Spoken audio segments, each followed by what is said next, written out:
I hope that's what the number really is, because then the 90% just need to say what the and get up and do something about it. And the same goes, and very much for professional scientists who are looking at this like, what the heck?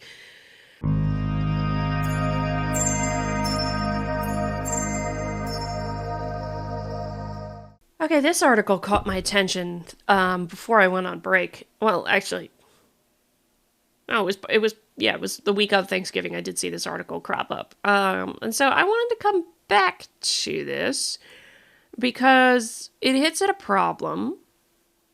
Because as I said, one of my concerns is for the future of science, just science as a profession, different scientific fields, is the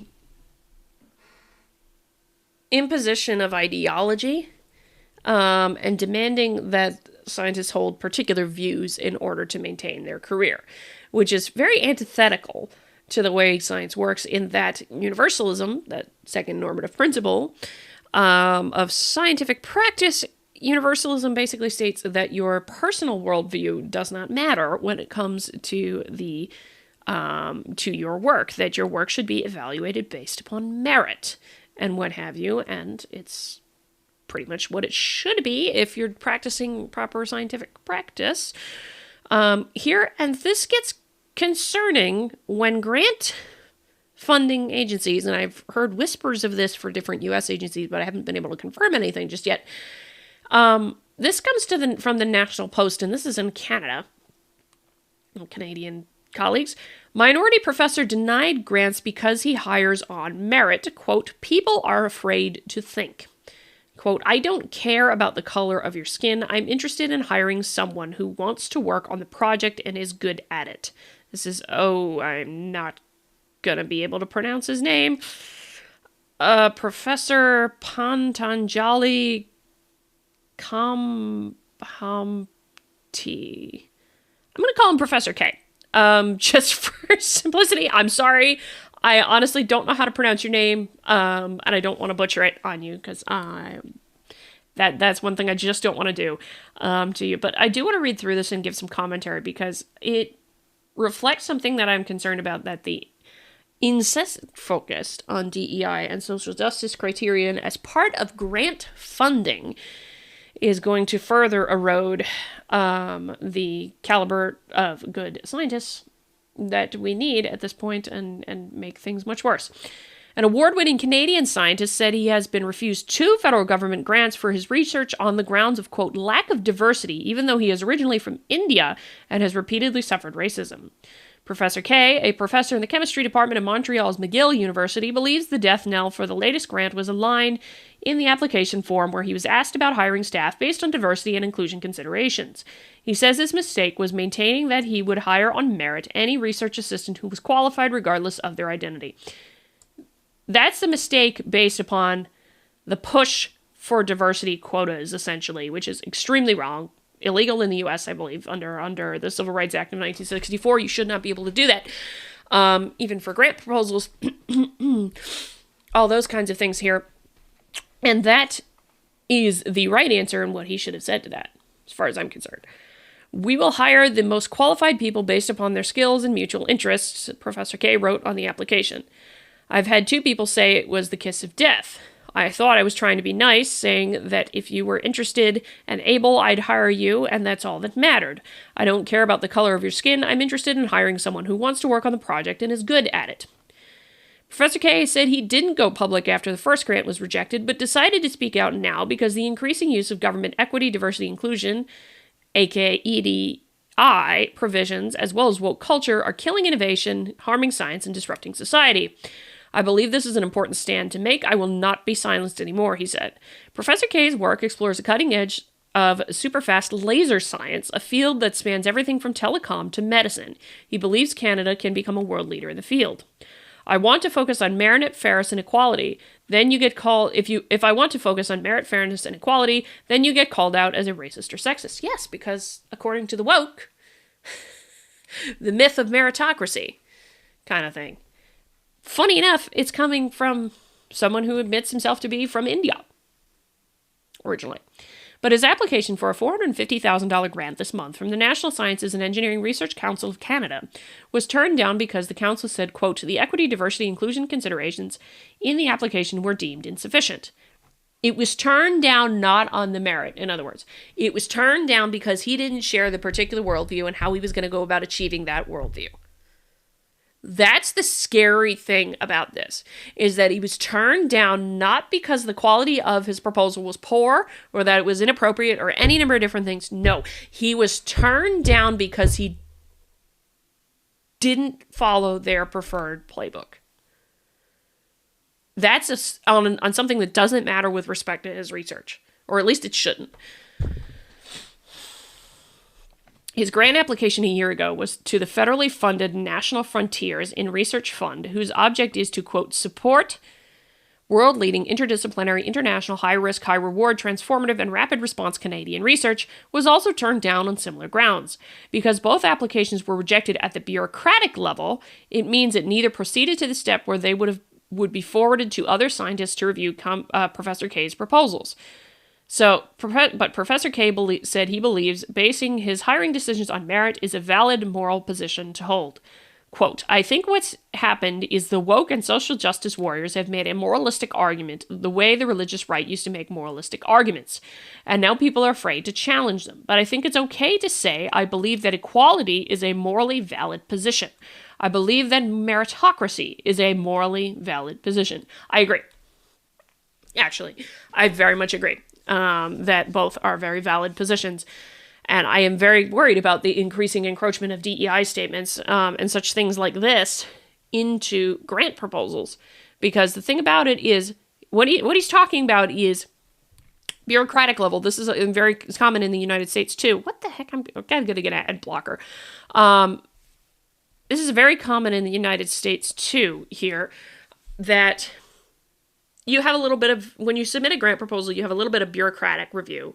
Do you meet the requirements? Do you have all the things that you need in the proposal for other things? Are you asking in the right dollar amount? Because, certain grant proposals will only say you can ask for this much, but no more. Those kinds of things. And then it goes to a board of scientists to review the proposal and say, is this a feasible proposal? Can it be done? And also, scientific merit, all those kinds of things. Evaluates a proposal based upon its merit and whether or not it can answer something that is desired by the funding agency. Or work on an area that is desired area of research by the funding agency. His proposal was rejected before it ever got to review based on merit. That's why that's a problem. They rejected him based upon his views on a particular issue, not on the merits. That is terrifying when it comes to grant proposals. I sure as hell hope it doesn't come to the United States. I kind of think it might at this point, to be honest. A request from the NSERC was not answered on Tuesday. Around the same time that Professor K's latest application was turned down, another arm of the government, the Canadian Institutes of Health Research, gave Lana Ray, a professor at Lakehead University in Thunder Bay, Ontario, a $1.2 million grant to study cancer prevention using traditional Indigenous healing practices. When the award was announced, Ray said, quote, we need to stop framing prevalent risk factors of cancer as such and start thinking about them as symptoms of colonialism. Oh, dear God.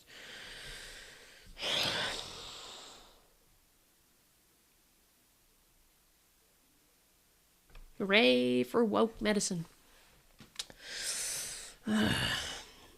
Professor K, 50, was born in India and moved to the United States when he was 4. He lived and worked in Minnesota, Texas, and California before moving to Montreal in 2003 to take up a professorship at McGill. As an immigrant, he said he experienced numerous incidents of racism. Quote, in childhood, I used to get constant beatings and name-calling, he told the National Post, adding, as an adult, he would get harassed by U.S. border guards, and he had been racially profiled in Canada, too. 2 years ago, I had 8 police officers break into my house because I was sitting on my porch while brown. This happened on Canada Day.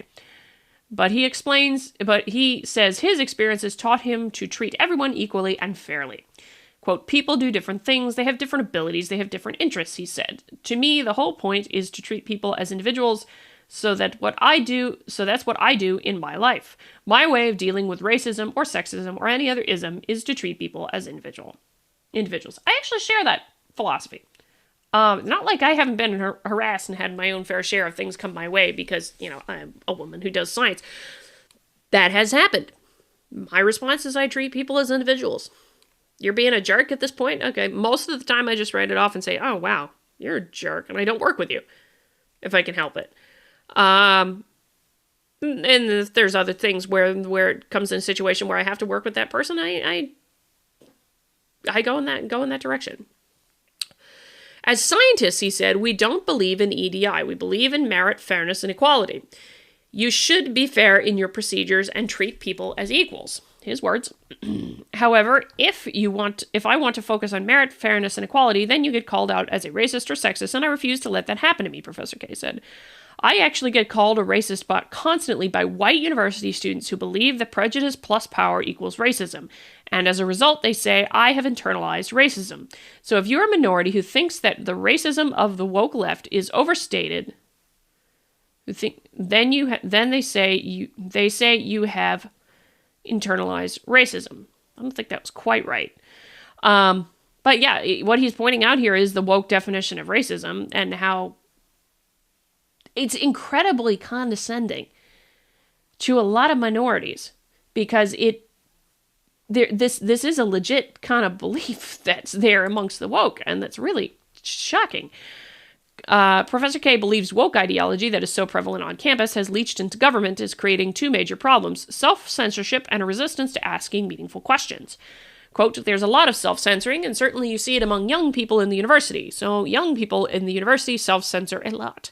Now they are afraid to talk. That's no way to advance our understanding of the world. Exactly. You need diverse viewpoints to do science. You need diverse viewpoints to do the scientific process, to have different perspectives in order to make sure you are getting at the truth. If you have to self-censor on something or you're getting shunted out because it's your values because of things that are not lining, have nothing to do with your research as a scientist, what? Science collapses, essentially, probably. But anyway, as a scientist, our job is to think about how nature works, ask questions, and find answers without prejudice. We cannot do that anymore. We cannot ask how humans work and how science and nature work because the woke are interfering with us and saying, you can't ask those questions, you're a racist, you're a sexist, you're a homophobe, you're a colonialist, you're a something. There is some way in which the woke are trying to get people so they're no longer asking meaningful questions. People are afraid to think. People are afraid to say what they think. And this is backed up by numerous things in the U.S., be it from FIRE, be it from the Center for the Study of Partisanship and Ideology, from Heterodox Academy, from a number of different things who've done surveys on this, that, yeah, it's sometimes very hard to say what you want to say on a college campus because you are afraid of getting branded with some of these different things. And you just got to say it anyway, to be honest. You got to say what's on your mind anyway, even if it happens. Professor K said woke ideology had accelerated in the last several years, and now it's prevailing culture. But he believes it's 90% of the normal people against 10% of the vocal minority that has shamed everyone into self-censorship. I hope that's what the number really is, because then the 90% just need to say, what the... and get up and do something about it. And the same goes, and very much for professional scientists who are looking at this like, what the heck? Professor K said that as a child, his mentors were old white World War II vets who taught him how to build radio-controlled airplanes. And that's what led me to build lasers 30 years ago. Now, as a mentor himself, Professor K said he has helped men and women of different cultures and religions. I've actually made a huge effort to provide outreach to different types of people because that seems to be the humane thing to do, not because I'm ordered to do it. I've mentored minorities. I've mentored women. I myself am a third world minority. I have mentored people who have catastrophic illnesses. I've mentored people who are LGBTQ, and not for any reason other than to treat people as equal. Some of my group are straight white men. Am I not to mentor them as equally as others? That's what it is implied. I can't do that in good conscience. Bravo to you, Professor K. And again, I cannot pronounce your last name. I'm not going to try because I'm going to butcher it. Apologize for that. But what he describes here is something that concerns me. Because if you are filtering grant proposals on the basis of worldview or how you're going to implement certain things, that is really going to stunt science in the US, the scientific enterprise process and profession in the US, I should say, process and practice, and all the professions involved in the US tremendously, because you are going to be filtering out and funding those people who share a perspective or can BS their way through the grant process with respect to that. And so it concerns me. I really hope this doesn't come to the US. There is no guarantee of that right now, I don't think. I'm really curious what the next round of grant proposals is going to look like, and if these kinds of things are going to make their way into U.S. grant funding. Anyway, that's just what I wanted to mention. Talking about that, revealing that particular issue, be wary, because it's unfortunately coming, and it is another way in which one could very easily drive a wedge with scientific process and screw things up here for the next generation of scientists and whatever science tries to do in the next years to come. Anyway, that's it for me. If you like this video, hit the like button on the way out the door, comment on the video, share the video, subscribe to the channel, all that good jazz, and don't forget, locals down below. Come join us over on Locals. Until next time, I'm Adrian. I hope you stay curious.